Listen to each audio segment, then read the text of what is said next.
tawaffana musliman wa alhiqna bis salihin wa akhiru da'wana anil hamdulillahi rabbil alamin. Para hadirin dan hadirat jamaah Masjid Nurul Huda yang dirahmati Allah Subhanahu wa taala, khususan yang kami hormati dan kami muliakan segenap pengurus DKM Masjid Nurul Huda, dan juga khususnya akhina fillah Al-Ustaz Aliuddin, Al-Ustaz Jamhuri, dan para ibu-ibu hadirat yang dirahmati Allah Subhanahu wa taala. Alhamdulillah, pagi hari ini kembali Allah Subhanahu wa taala perkenankan kita berjumpa di satu majelis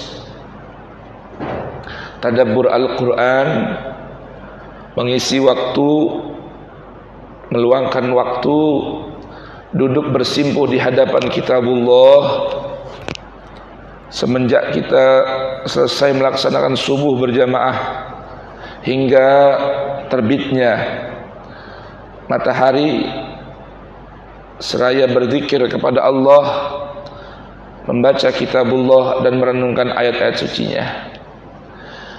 Adapun tema di pagi hari ini yang ingin Al-Faqir ajak bersama-sama kita merenungkan ayat Allah adalah keutamaan dari tilawatil Quran, yang mana dalam Al-Quran itu merupakan tugas besar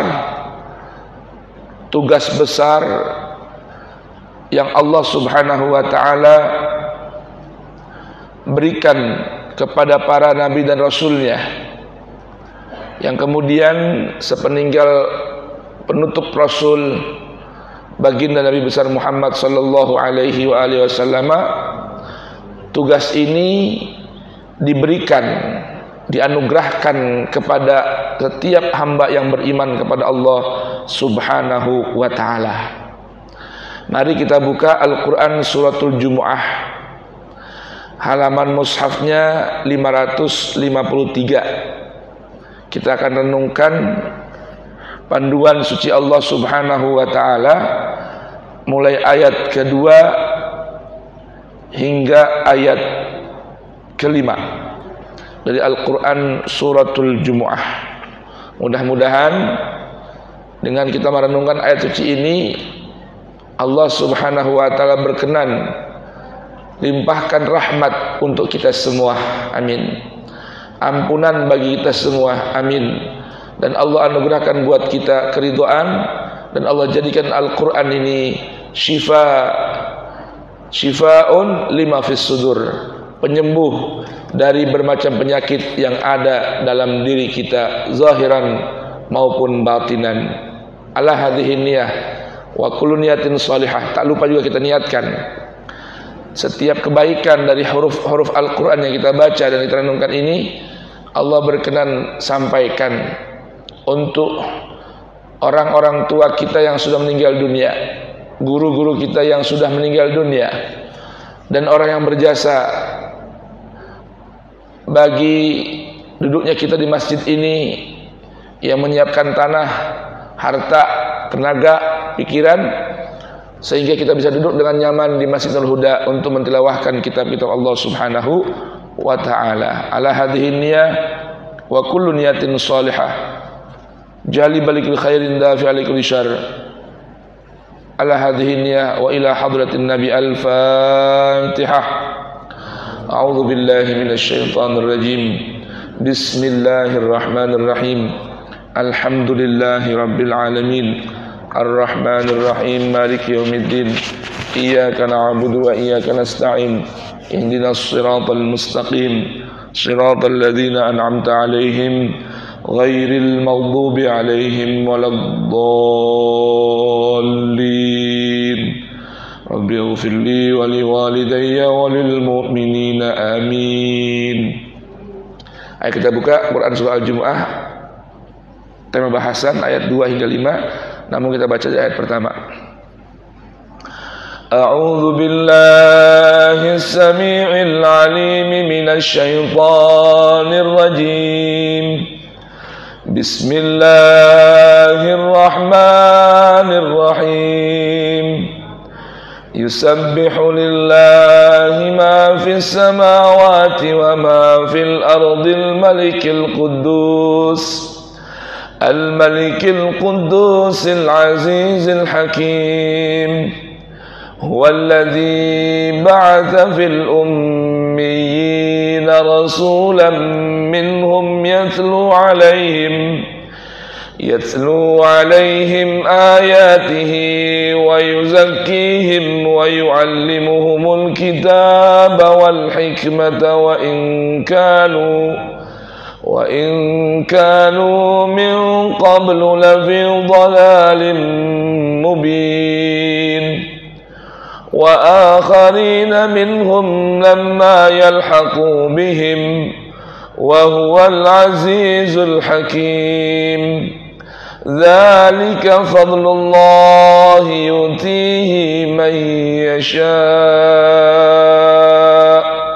والله ذو الفضل العظيم. مثل الذين حملوا التوراة ثم لم يحملوها كمثل الحمار يحمل أسفارا بئس مثل القوم الذين كذبوا بآيات الله والله لا يهدي القوم الظالمين.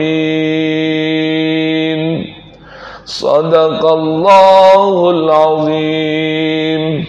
اللهم ارحمنا بالقرآن واجعله لنا إماما ونورا وهدى ورحمة. اللهم ذكرنا منه ما نسينا وعلمنا منه ما جهلنا وارزقنا تلاوته آناء الليل وأطراف النهار واجعله لنا حجة يا رب العالمين. Walhamdulillahi rabbil alamin. Monggo yang bisa berkenan baca terjemahnya. Siapa? Pak, baca terjemahnya.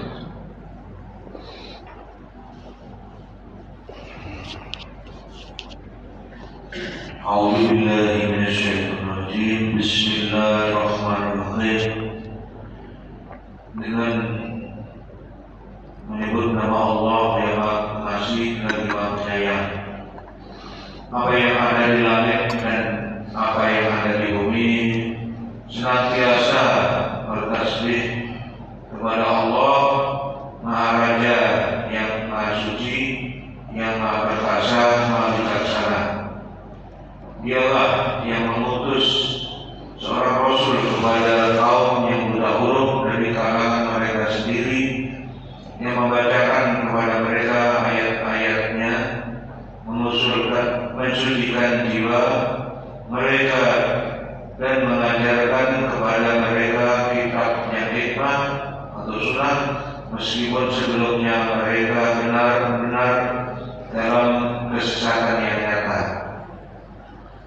Dan juga kepada kaum yang lain dan mereka yang belum berhubungan dengan mereka, dan Dialah yang Maha Perkasa, Maha Bijaksana.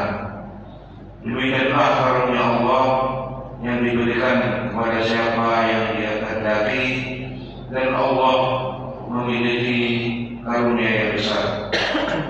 Perumpamaan orang-orang yang diberi tugas membawa Taurat, kemudian mereka tidak membawanya atau tidak mengamalkannya, adalah seperti keledai yang membawa kitab-kitab yang tebal.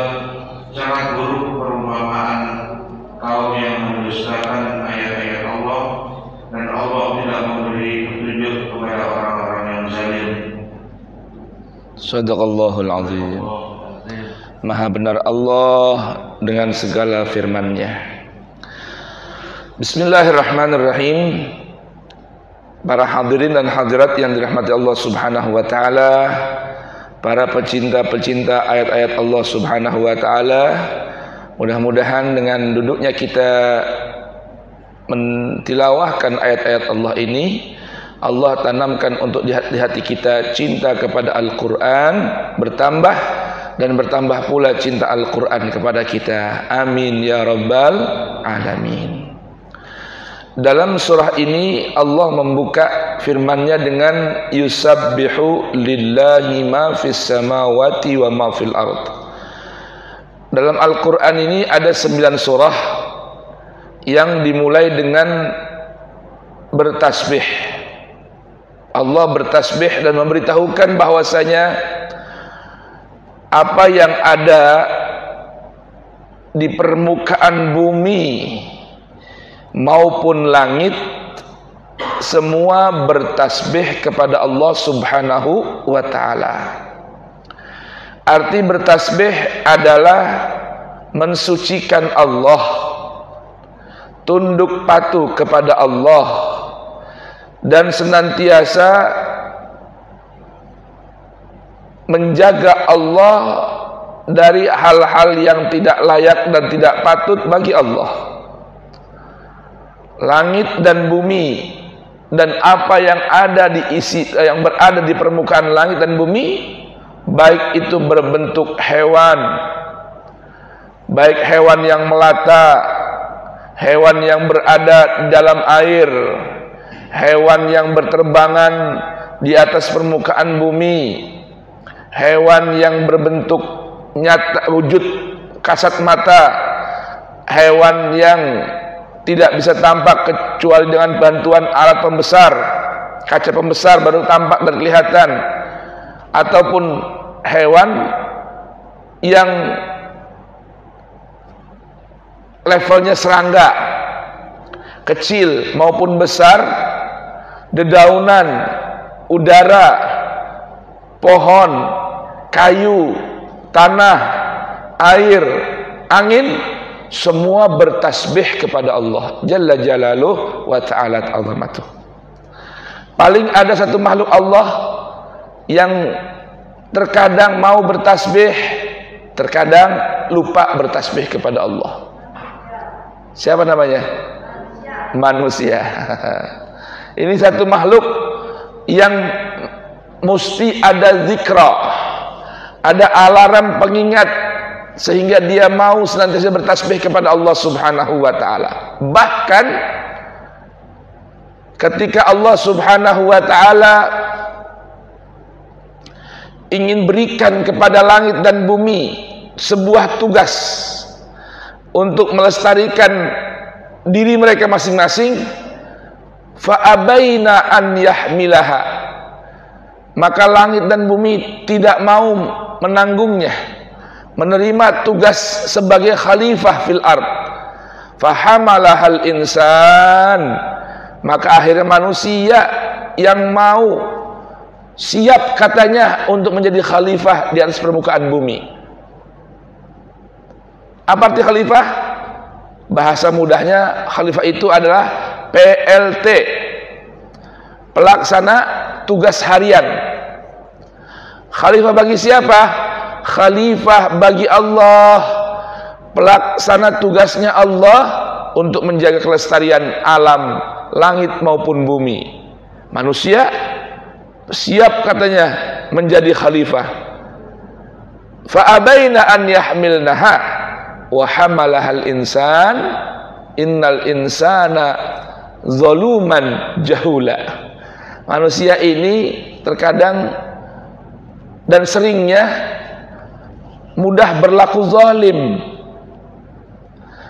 Dan bahkan tidak sedikit manusia yang jahula, bodoh dan masa bodoh, tidak mau mengikuti ajaran Allah Subhanahu wa ta'ala. Akhirnya peran asalnya sebagai khalifah fil ard, sebagai pelaksana tugas Allah untuk menjaga keharmonian alam semesta raya, menjaga ketentraman bumi dan isinya, malah akhirnya merusak bumi, baik dengan perilaku yang zahir ataupun melakukan ifsad, melakukan kerusakan di atas permukaan bumi. Jadi ada namanya fasad, merusak bumi, ada yang namanya merusak melakukan perbuatan yang merusak bumi, dan juga ada yang namanya ifsadun, merusak bumi. Jadi merusak bumi, fasad, dan juga ifsad, melakukan kerusakan yang berefek kerusakan bumi. Ini manusia nih. Maka jangan heran sekarang banyak terjadi hingga sampai hari ini, setahu saya, seingat saya masih terjadi pergerakan gempa di atas, di mana? Di bawah permukaan bumi, sampai hari ini belum berhenti. Betul? Begitu beritanya. Sampai hari ini nih masih ada lempengan tanah yang masih bergerak dan terjadi gempa. Apa sebab? Karena manusia yang punya tugas dari Allah menjaga harmonisasi, menjaga keharmonian bumi dan isinya, bukan melakukan perawatan dan menjaga kelestarian, namun melakukan kerusakan. Akhirnya bumi dengan perintah Allah, izin Allah, melakukan perbaikan diri sendiri dengan melakukan gerak, kalau bahasa kita apa ya? Ngulet, tahu nggak ngulet? Iya. Kalau pegel, capek, badan kita nggak ada yang mijitin, betul? Nggak ada yang spain, apa yang kita lakukan? Oh, kan begitu ya? Begitu ya? Apa namanya itu? Ngulet ya? Kepala kita putar-putar, krek, ya, badan kita krek. Kira-kira kalau salah tubuh kita lakukan seperti itu, ada gerakan, ada pergerakan, ada pergeseran. Apa tujuannya? Untuk rekonsiliasi badan kita nih, biar enak lagi, segar lagi. Nah, itulah yang dilakukan oleh bumi saat manusia tidak menjaga kelestarian alam, malah merusak bumi dan melakukan kerusakan di atas permukaan bumi, yang akhirnya bumi marah karena bumi bertasbih. Bumi itu bertasbih artinya apa? Bumi itu senantiasa menjaga kesucian Allah. Bumi nggak mau bumi yang menjadi milik Allah, di atas permukaan bumi ini manusia melakukan kerusakan dan pelanggaran terhadap pemilik bumi, Rabbil Alamin, Allah Subhanahu wa ta'ala. Terjadilah apa yang terjadi, yang Allah gambarkan dalam Quran surah Ar-Rum, zaharal fasadu fil barri wal bahri bima kasabat aydin nas linudhiqahum ba'dalladzi amilu la'allahum yarji'un.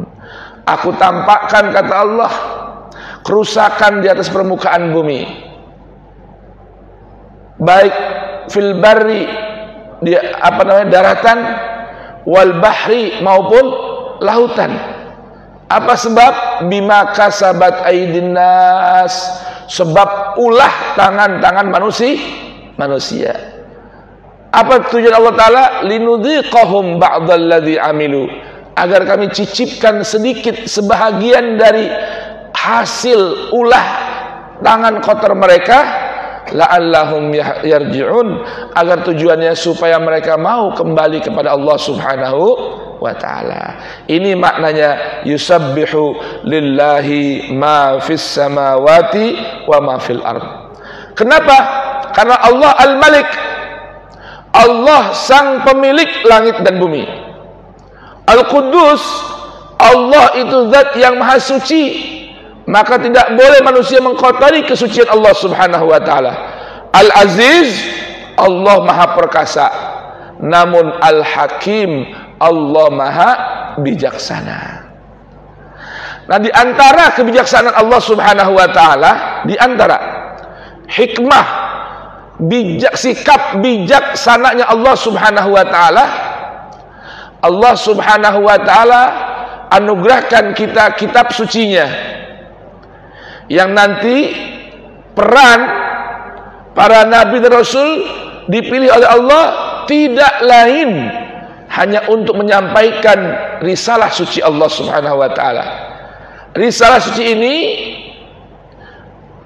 di antara isi dari risalah ini adalah untuk menjaga keharmonian alam semesta raya. Itu di antara isi dari risalah Allah Subhanahu wa taala. Nanti kita lihat ini. Bahkan ada dalam Al-Qur'an sebuah ayat yang mana Allah jamin Allah tidak akan memberikan azab pada satu kelompok masyarakat sekalipun masyarakatnya rusak dan bejat apabila Allah belum mengutus seorang membacakan ayat-ayat Allah. Tuh. Tapi saat sudah ada ayat Allah dibacakan, manusia tidak mau mengikutinya, maka siap-siap konsekuensi hukum berlaku pada mereka. Tuh. Perhatikan ini di antara apa? Di antara sikap bijaksananya Allah Subhanahu wa taala. Baik. Ini yang terkait dengan tilawah Al-Qur'an. Bapak Ibu kira-kira paham tidak maksud dari arti bijaksana? Kalau bahasa Jawanya apa? Wicaksono. Wicaksono. Ya, arti bijaksana itu sikap bijak. Bijak itu artinya apa? Sikap bijak. Jadi mau berucap, mau bersikap penuh dengan pertimbangan. Efek baik dan buruknya. Itu namanya bijak. Sana artinya masa depan. Jadi orang yang punya sikap hikmah, bijaksana, hakim, itu adalah orang yang ketika dia mau menetapkan satu ketetapan, memutuskan satu keputusan, berucap, jangan bersikap, bertindak, berucap sekalipun, mempertimbangkan efek panjang di masa yang akan datang. Itu namanya hakim. Jadi arti hakim, orang yang memiliki sikap hikmah, yaitu wicaksono atau bijaksana dalam bersikap. Al-Quran itu berisikan hikmah, bahkan sumber hikmah. Dalam Quran surah Yasin, Bapak Ibu sering baca ayat yang berbunyi Yasin wal Qur'anil Hakim, demi Al-Quran yang penuh dengan hikmah. Tuh. Jadi Quran itu apa isinya? Hikmah. Lalu apa sih arti bijaksana itu dalam bahasa Arab? Hikmah itu apa sih definisinya? Hikmah itu sistem pengendalian jiwa. Maka dalam bahasa Arab, motor tuh rem tangan atau rem kaki, itu dalam bahasa Arab namanya mihkamah. Brake, sistem penguncian, sistem pengereman, itu dalam bahasa Arab namanya apa? Mihkamah. Mihkamah, tempat untuk memutuskan dan menetapkan satu perkara agar solusi didapatkan, namanya mahkamah. Orang yang punya tanggung jawab memutuskan satu perkara namanya hakim. Itulah hikmah. Al-Quran ini sumber hikmah. Di antara hikmah Allah, ayat yang kedua dari Quran surah Jumu'ah ini Allah berfirman, Huwallazi, dialah Allah zat. Dialah Allah zat yang ba'atha, telah mengutus. fil ummiyina, di tengah kaum yang ummi. Arti ummi diterjemahkan tidak bisa baca dan tulis. Artinya ummi di sini bukan berarti orang Arab itu bodoh-bodoh, bukan. Mereka ahli syair.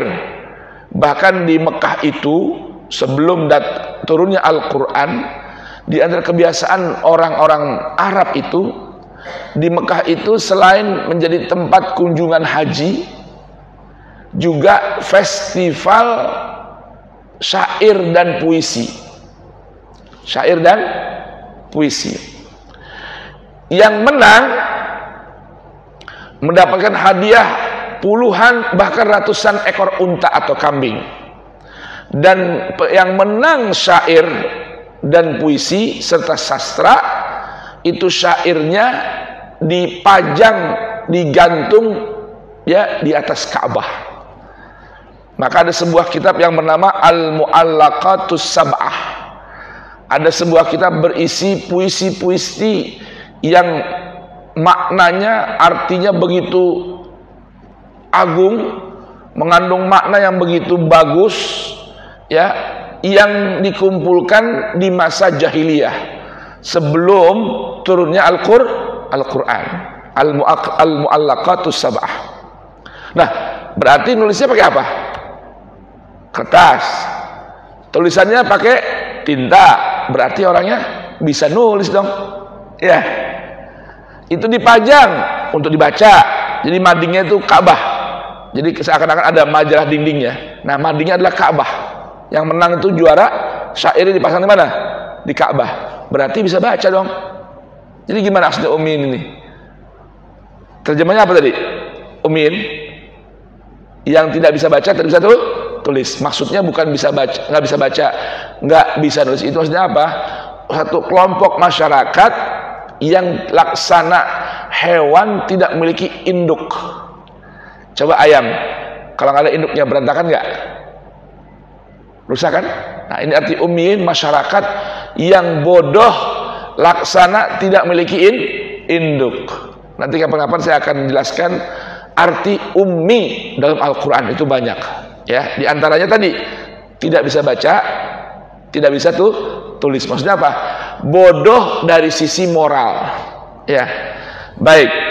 Allah mengutus di tengah mereka rasulan, seorang duta. Rasulan, seorang duta pilihan Allah yang dipilih untuk menyampaikan risalah. Jadi arti rasul itu the messenger. The messenger, seorang apa the message ya? The message, seorang yang ditugaskan menyampaikan pesan. Pembawa pesan. Pembawa pesan, duta pesan Tuhan. Itu namanya rasul. Nah, Allah utus di tengah mereka rasulan minhum, yang Allah pilih dari kalangan mereka sendiri. Siapa namanya? Sayyiduna Muhammad. Ini Bu, Pak, memang orang yang bernama Muhammad ini, pertama, di bangsa Arab itu belum pernah ada orang yang diberi nama Muhammad. Baru beliau satu-satunya. Ya, nama-nama lain banyak, tapi satu-satunya orang di saat itu yang diberi nama oleh seorang orang tuanya, yang saat itu adalah kakeknya Abdul Muttalib, ya, dengan nama Muhammad, baru satu-satunya dia. Sampai orang-orang Arab bertanya, Abdul Muttalib, ente ngapain kasih cucu nama Muhammad? Karena saat itu Pak, orang-orang Arab itu bangga kalau punya nama anak yang gagah-gagah, Harb, ya, seperti Sufyan ibn Harb, artinya apa? Jago perang. Fahad, artinya singa, macan, tuh, ya. Itu orang Arab tuh. Kalau orang-orang Arab zaman dulu ngasih nama anaknya hebat-hebat semua. Mungkin kalau bahasa sekarang kita Jawanya, namanya siapa anaknya? Arjuno. Siapa jadi anakmu? Gatot Koco. Keren kan? Siapa namanya? Superman. Gitu. Ya, kalau Jawanya Superman. Gitu ya. Nah, itu orang Arab juga sama. Nggak ada orang yang diberi nama Muhammad. Sedangkan kakek beliau yang namanya Abdul Muttalib, pemuka tokoh Quraisy, kok ngasih nama cucu Muhammad? apa tujuanmu hai Abdul Muttalib? Kata beliau, saya kasih nama cucu saya ini karena beliau kan lahir, ayahnya sudah meninggal ya. Nah, Sayyidina Abdullah itu meninggal dunia sebelum Nabi Muhammad lahir. Ya, nama Muhammad apa tujuannya? Agar dia menjadi orang yang selalu terpuji, dipuji sepanjang masa di langit dan bumi. Itu arti Muhammad. Orang yang selalu apa? Terpuji dan dipuja-puji ya sepanjang masa di atas langit maupun permukaan bumi. Tuh. Nama udah bagus. Kemudian beliau ini diangkat sebagai rasul oleh Allah pada usia berapa? Usia 40 tahun. Ya, seusia saya saat ini lebih kurang. Ya. Saya masuk 43 tuh. 40 tahun. Dari mulai usia 0 sampai 40 itu orang tampak nggak sikap perilakunya? Tampak nggak? Mulai usia 0 nih sampai 40 ini seperti saya sekarang. Orang di sekitar itu bisa lihat nggak? Bisa baca nggak? Sikap dan perilaku kita. Tampak nggak? Tampak. Labelisasi itu mesti ada. Nah, beliau sejak usia masuk remaja hingga usia 40, saat beliau diangkat menjadi Nabi dan Rasul oleh Allah Ta'ala, orang-orang di Mekah sudah kasih julukan beliau. Julukannya Al-Amin, orang yang sangat amanah. Orang yang sangat amanah. Bapak Ibu sekalian, Rasul itu kan, Nabi Muhammad itu diangkat menjadi Rasul umur 40. Kemudian dakwah di Mekah berapa lama? 13 tahun. Berarti berapa usianya? 53. Lihat ini Pak, saking beliau ini punya julukan Al-Amin, sejak sebelum menjadi Nabi, bahkan setelah menjadi Nabi dan Rasul, beliau itu Pak dijuluki Al-Amin karena semenjak remaja itu beliau sudah menjadi seorang banker. Tahu banker? Banker, bank. Nabi ini sejak muda orang udah jadikan beliau banker atau depositor, tempat orang nitipkan amanah. Tuh. Artinya bukan banker yang ribawi, bukan. Beliau ini tempat orang jadikan tempat nitipkan amanah. Ya, nitipkan emas, nitipkan uang, nitipkan ini, nitipkan itu, surat penting. Itu beliau sudah sejak muda. Bahkan pada usia 53, saat beliau diperintahkan hijrah kemana? Madinah. Itu orang-orang kafir sekalipun memusuhi beliau, itu masih tetap punya titipan pada beliau. Maka ketika beliau hijrah pagi malam hari berangkat meninggalkan kota Mekah, beliau tidak lupa itu amanah, memerintahkan Sayyidina Ali bin Abi Thalib untuk mengembalikan titipan-titipan orang yang ada pada beliau, sehingga ketika siang hari malam yang Nabi hijrah itu, orang yang punya harta dititipkan kepada beliau hampir-hampir nggak percaya, kok bisa ya Muhammad ngembaliin barang-barang kita. Awalnya mereka pikir, wah Muhammad kabur. Padahal bukan kabur kan, berhijrah, diperintah Allah pindah. Ya emas kita dibawa dah, ya dirham kita dibawa dah, ya surat-surat penting kita ya dibawa dah. Taunya enggak, Rasulullah menugaskan Sayyidina Ali untuk mengembalikan segala titipan-titipan orang-orang Mekah sebelum beliau, ketika beliau berhijrah. Hebat ya tuh. Coba tuh. Maka Allah benar-benar pilih. Bahkan sebelum beliau menjadi seorang nabi dan rasul. Maka Allah katakan di sini, rasulan minhum, pembawa pesan, minhum, dari kalangan mereka. Kalau dalam ayat lain ada redaksinya rasulan min anfusihim. Bahkan akhir surah At-Taubah Bapak Ibu pasti baca, laqad ja'akum rasulun min anfusikum, min anfusikum, dari golongan yang terbaik dari mereka. Tuh. Jadi Allah pilih Nabi akhir zaman itu adalah manusia yang dipilih dan terbaik di antara yang baik dari warga Mekah. Untuk apa? Ini di antara hikmah hakimnya Allah. Allah utus, Allah pilih seorang menjadi dutawan, pembawa pesan Allah ini.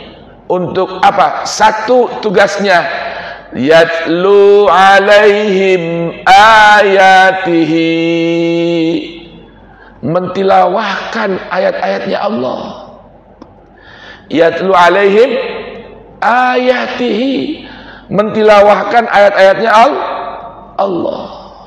Itu tugasnya. Artinya apa? Membacakan, menyampaikan pesan apa adanya dari Allah, tanpa menambah-nambah, tanpa mengurangi-urangi pesan tersebut. Itu namanya yatlu alaihim ayatihi. Tugas beliau, peran beliau, tugas yang paling besar adalah yatlu alaihim ayatihi, mentilawahkan kepada mereka ayat-ayat Allah. Maka jika kita ingin menjadi penerusnya Rasul, ingin mendapatkan kemuliaan yang Allah berikan kepada Rasul, maka setiap orang beriman kepada Allah punya tugas yang mulia dan sangat agung, adalah mentilawahkan ayat-ayat Allah. Tuh. Kepada siapa? Kepada siapa saja. Kepada orang muslim maupun non-muslim. Tilawahkanlah ayat-ayat Allah. Nah, para ulama ahli Al-Quran ini menjelaskan apa sih hakikat tilawah itu. Apakah sekedar membaca atau membacakan, ataukah bagaimana? Bapak Ibu yang dirahmati Allah Subhanahu wa taala, di sini Allah tidak menggunakan redaksi yaqrauna alaihim ayatihi. Arti qiraah kan baca, ya. Iqra, bacalah. Allah tidak gunakan redaksi di sini, menggunakan redaksi yaqrauna alaihim ayatihi. Tidak. Karena beda antara qiraah dengan tilawah. Setiap tilawah mengandung qiraah, tapi tidak setiap qiraah itu berarti tilawah. Oh ngoten, nggih, ngoten maknaipun. Lah terus pripun maksudipun makna tilawah niku pun apa? Lah kok bahasa Jawa ya? Kan tadi Cipetek bahasa Jawa nih. Kira-kira Ustaz Ali nih. Jadi kita terpancing pakai bahasa Jawa. Baru pulang dari Jawa soalnya Pak. Baru seminggu. Baru tadi Pak kemarin nih pulang dari Jawa, keliling safari dakwah. Ya, mulai malam Ahad sampai tadi jam 2:30 sore baru pulang. Ya. Arti tilawah itu mengandung satu, baca atau membaca, kedua memahami, ketiga mengaplikasi. Itu arti tilawah. Itu. Jadi kalau qiraah hanya membaca, ya, kemudian ditambahkan dengan tadabbur, memahami dan menghayati, dan yang ketiga adalah mengaplikasikan dalam kehidupan. Itu arti tilawah. Jadi yatlu alaihim, bacakan, pahami, dan ajak mereka untuk mengaplikasi. Itu arti tilawah.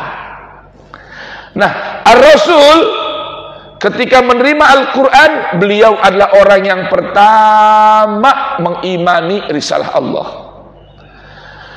Ketika beliau menerima pesan dari Allah, beliau adalah orang yang pertama menghayati apa maksud pesan-pesan Allah.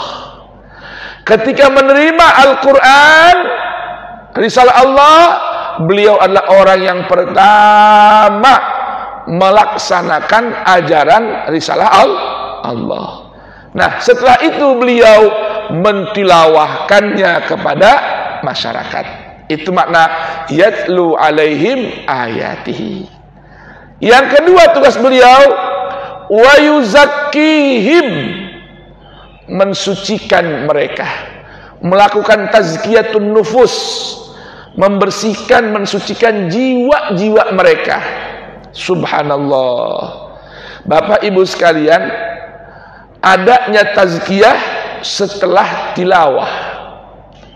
Adanya tazkiyah setelah tilawah. Artinya ketika seseorang rajin membaca Al-Quran, kemudian menghayati setiap makna dari ayat Al-Quran, dilanjutkan dengan melaksanakan, mempraktekkan, mengaplikasikan ajaran Al-Quran, maka dengan sendirinya orang tersebut sudah mensucikan dirinya melalui tilawatul Quran. Tuh, indah nggak tuh Pak?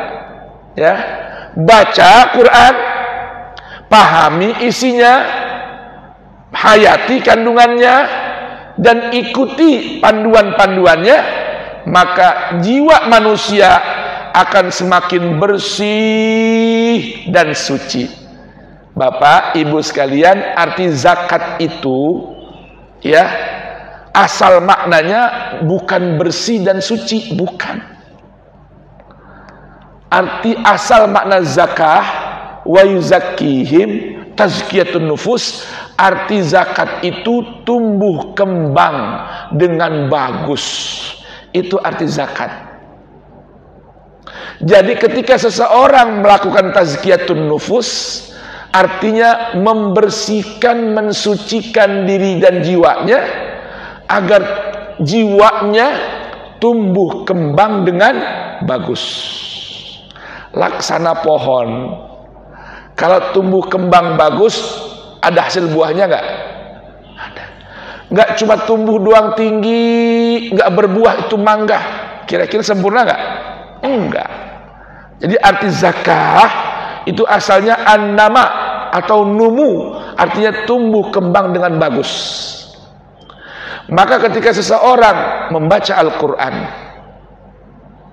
kemudian memahami isi kandungan Al-Quran, dilanjutkan mengaplikasikan Al-Quran, maka jiwanya tumbuh kembang dengan bagus.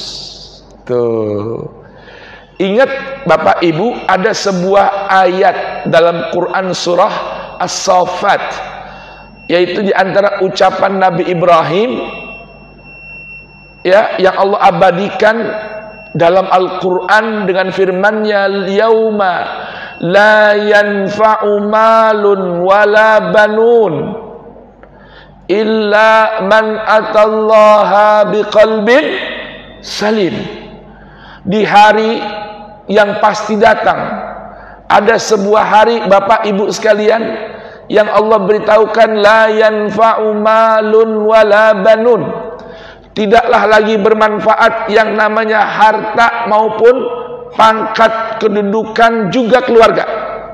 Nggak bisa memberikan manfaat pada setiap individu manusia, illa kecuali man atallaha, seorang yang datang menghadap pada Allah, biqalbin salim, dengan hati yang selamat.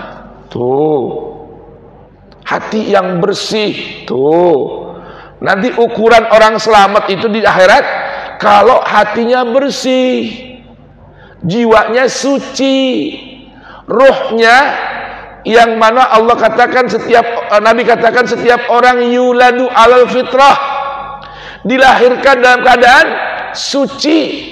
Maka Allah inginkan kita juga menghadap Allah kembali suci. Nah, itu diri kita saat membaca Al-Quran, memahami, menghayati isinya, kemudian mengaplikasikan dalam kehidupan, itu setiap masa, setiap waktu berarti sedang membersihkan dan mensucikan jiwa. Ruh kita senantiasa dijaga dalam kebersihan melalui tilawatul Quran. Tuh, wa yuzakihim. Dan yang ketiga, tugasnya Nabi dan Rasul, wa yu'allimuhumul kitaba wal hikmah, mengajarkan Al-Quran dan hikmah. Mengajarkan Al-Quran dan hikmah. Alkitab, yaitu kitabullah ini, tugasnya Rasul ajarkan pada umat. Wal hikmah, dan ajarkan hikmah, diterjemahkan sunnah. Arti hikmah tadi apa? Hikmah itu sistem pengendalian jiwa.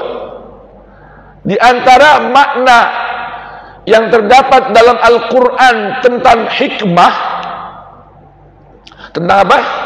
Hikmah itu terdapat dalam Quran suratul Isra ayat 22 hingga 38.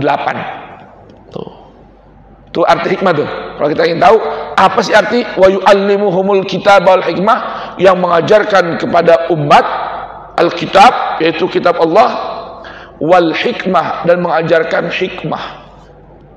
Orang sebagian Pak memahami ahli hikmah, ahli perdukunan, gitu ya. Salah Pak. Hikmah itu bukan perdukunan, bukan. Ya, hikmah itu orang yang yang mendapatkan hikmah itu orang yang dapat mengaplikasikan Al-Quran dalam kehidupannya. Maka Allah katakan, wa man yu'tal hikmata faqad utiya khairan katsira wa ma yadzakkaru illa ulul albab. Orang yang diberikan hikmah oleh Allah, pengetahuan dan sekaligus pengamalan tentang pengetahuan itu, berarti orang tersebut utiya khairan katsira. Orang tersebut telah mendapatkan kebaikan yang begitu banyak.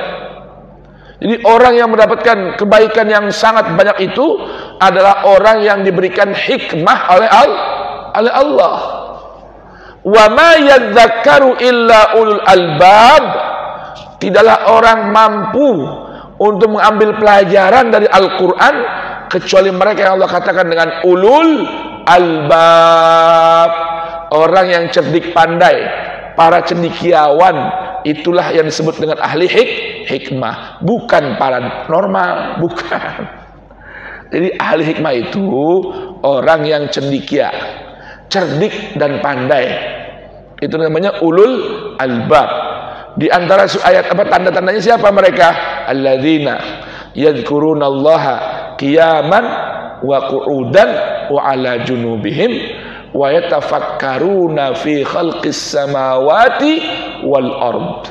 Jadi ulul albab itu adalah orang yang tergabung dalam dirinya zikir dan fikir. Zikir dan fikir. Bukan zikir saja tanpa fikir, bukan fikir saja tanpa zikir. Ulul albab itu orang yang senantiasa menggabungkan dalam dirinya dua perkara, yaitu zikir dan fikir. Itulah disebut dengan ahli hikmah. Wa in kanu min qablu lafi dhalalin mubin. Dan sungguh dulu mereka itu sebelum turun pada mereka Al-Quran, lafi dhalalin mubin, sungguh berada dalam kesesatan yang nyata. Nah, ini tugas yatlu alaihim ayatihi, tugas wa yuzakkihim, tugas mengajarkan kitab dan hikmah. Ini bukan hanya ditugaskan kepada orang yang datang di masa Nabi, tidak.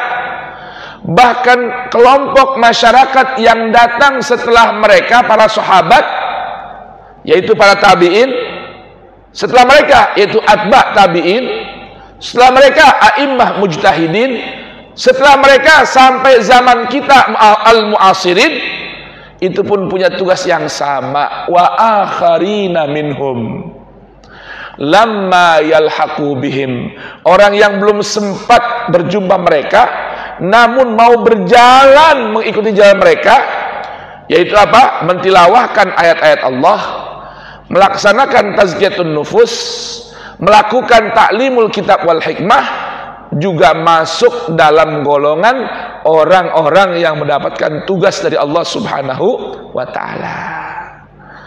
Wa huwal azizul hakim, dialah Allah yang maha perkasa lagi maha bijaksana.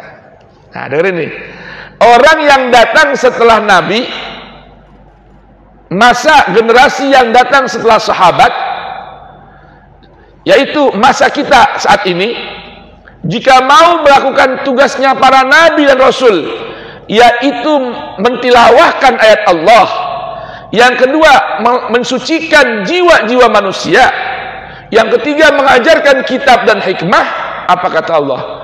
Dzalika fadlullahi yutihi man yasha. Yang demikian itu adalah anugerah dari Allah yang Allah berikan kepada siapa yang Allah kehendaki. Jadi kalau kita mau ikut serta melanjutkan tongkat estafet, menyampaikan pesan-pesan Allah kepada manusia, maka berarti kita ini termasuk orang yang mendapatkan anugerah yang Allah inginkan diberikan kepada orang-orang yang khusus. Jadi kalau kita mau menyampaikan tilawah Al-Quran, melakukan tugas tazkiyatun nufus, dan menyampaikan ta'limul kitab dan hikmah, maka kita termasuk orang yang mendapatkan anugerah yang khusus yang dipilih oleh Allah Subhanahu wa ta'ala. Dzalika fadlullahi yutihi man yasha wallahu dzul fadlil azim. Dan Allah lah sang pemilik anugerah yang maha besar. Allah, Pak, mau nggak kita, Bu, mau nggak kita ikut serta menyambung tongkat estafet Rasul? Mau nggak? Kita mulai di mana? Ustadz, maksudnya apa sih? Apa kita semua disuruh jadi pendakwah gitu? Menjadi penceramah? Oh, bukan. Mentilawahkan Al-Quran dengan konsep dakwah itu bukan hanya berarti berada di atas panggung, mimbar, ataupun menjadi penceramah. Tidak. Orang setiap profesi masing-masing yang Allah berikan kepada kita, skill yang Allah berikan kepada kita masing-masing, itu punya tugas mulia jika ingin mendapatkan anugerah yang besar dari Allah Subhanahu wa ta'ala. Apa itu? Dengan setiap skillnya, tugasnya mentilawahkan ayat-ayat Allah untuk dirinya, keluarga, teman sekantor, tetangga, satu perumahan, satu komplek. Tilawahkan ayat-ayat Allah dan laksanakan tazkiyatun nufus.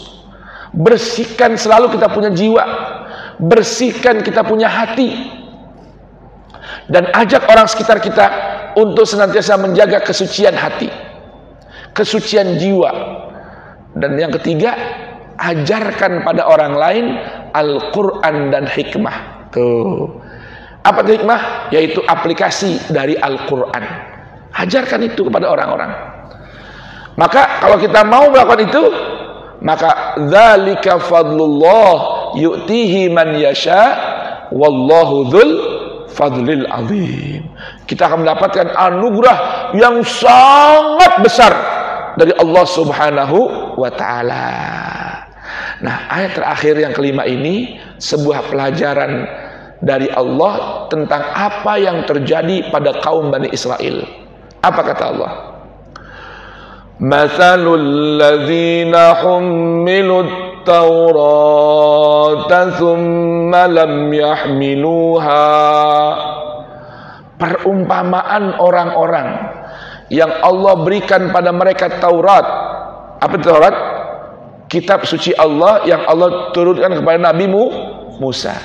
Bani Israel ini diberikan anugerah berupa Taurat yang Allah sebutkan dalam Quran surah Al-Maidah, fiha hudan wa nur. Dalam Taurat itu terdapat hudan, bimbingan dan panduan, nur juga cahaya. Seperti Al-Quran juga. Kitab Allah itu berisikan apa? Panduan dan cahaya kehidupan. Tapi sayang kata Allah, ini orang-orang Bani Israel ya, diberikan anugerah berupa Taurat, tsumma lam yahmiluha, tapi sayang mereka tidak mau mengamalkan, mengaplikasikan Taurat. Orang diberikan Al-Quran tapi nggak mau mengaplikasikan Quran.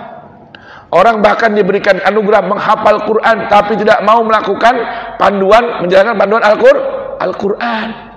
Itu perumpamaannya seperti apa kata Allah? Kamatsalil himari yahmilu asfara. Kamatsalil himari yahmilu asfara. Perumpamaannya seperti keledai-keledai yang mengangkut buku-buku dan kitab-kitab di atas punggungnya. Betul Pak? Kalau seperti motor sekarang tuh yang ada 2 kantong tuh, kanan kiri. Orang belanja tuh kantong apa? Belanjaan tuh di motor kanan kiri. Itu juga dulu pakai keledai begitu. Isinya tuh Pak, isinya buku-buku, kitab-kitab. Tapi saya mau tanya coba, kenapa Allah berikan perumpamaan seperti ini? Si keledai itu dapat sesuatu nggak dari yang dipanggulnya? Dapat nggak? Enggak. Keledai yang membawa kitab-kitab itu bisa jadi orang baik, bisa jadi pinter nggak? Enggak. Hah? Bisa jadi baik ya dia perilakunya? Tidak, ya tetap aja keledai. Yang diantara keburukannya keledai itu, diantara keburukannya adalah senantiasa berteriak. Wa inna, ya, suara yang paling nggak disuka oleh orang apa? Suara keledai. Walaupun keledai itu membawa, memanggul, memikul tumpukan-tumpukan buku, itu buku tidak memberikan efek terhadap keledai. Nah, orang-orang yang beriman dari orang-orang yang diberikan pada mereka Taurat dari kalangan Bani Israel, namun tidak bisa mengambil manfaatnya, tidak beda dengan keledai. Sebuah pesan dari Allah, orang beriman yang mengaku umat Nabi Muhammad, diturunkan pada mereka sebuah kitab yang begitu dahsyat dan agung serta mulia, yaitu Al-Quran. Jangan jadi seperti keledai, himar. Karena himar itu jangankan perilakunya, suaranya aja orang nggak demen. Tuh. Maka di sini pesan dari Allah Taala, bi'sa matsalul qaumil ladzina kazzabu bi ayatillah.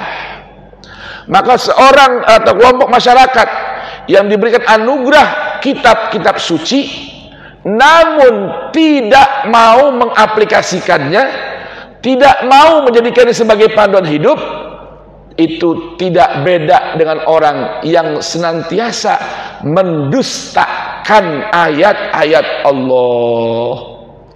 Maka awas, kata Allah nih, wallahu la yahdil qaumaz zalimin. Sungguh Allah tidak mau memberikan bimbingan dan arahannya kepada orang-orang yang selalu berlaku zalim.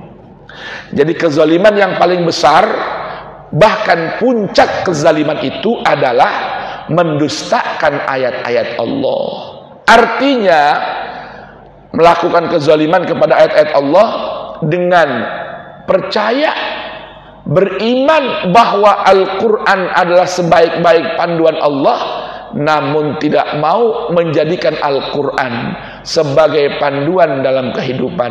Itulah namanya orang-orang yang zalim. Na'udzubillahi min dzalik. Alhamdulillah. Selesai dah renungan 5 ayat Al-Quran dari Quran Suratul Jumu'ah. Mudah-mudahan Allah berikan mudah saya dan Anda memahaminya, menghayatinya, dan mudah juga Allah berikan kita untuk ringan melaksanakan panduan-panduan sucinya. Amin ya rabbal alamin. Kira-kira ada yang mau bertanya atau mau berdiskusi? Silahkan. Kalau nggak ada, kita cukupkan, lalu kita salat isyraq sebelum turun, lalu sarapan dah di bawah. Begitu ya? Ada sarapan sekali. Alhamdulillah. Nanti barangkali dengan sarapan muncul inspirasi pertanyaan, silakan bertanya sambil sarapan. Begitu ya. Baik, demikian Bapak Ibu sekalian, mudah-mudahan bermanfaat. Amin ya rabbal alamin. Kita tutup dengan doa. Bismillahirrahmanirrahim. Allahumma rahamna bil Qur'an waj'alhu lana imaman wa nuran wa hudan wa rahmah. Allahumma dhakkirna minhu ma nusina wa 'allimna minhu ma jahilna warzuqna tilawatahu ana al-laili wa atrafan nahar waj'alhu lana hujjatan ya rabbal alamin. Walhamdulillahi rabbil alamin. Baik. Semoga bermanfaat. Subhanakallahumma bihamdika asyhadu an la ilaha illa anta astaghfiruka wa atubu ilaik. Subhana rabbika rabbil izzati amma yasifun wa salamun alal mursalin walhamdulillahi rabbil alamin. Billahi taufiq hidayah. Wassalamu alaikum warahmatullahi wabarakatuh.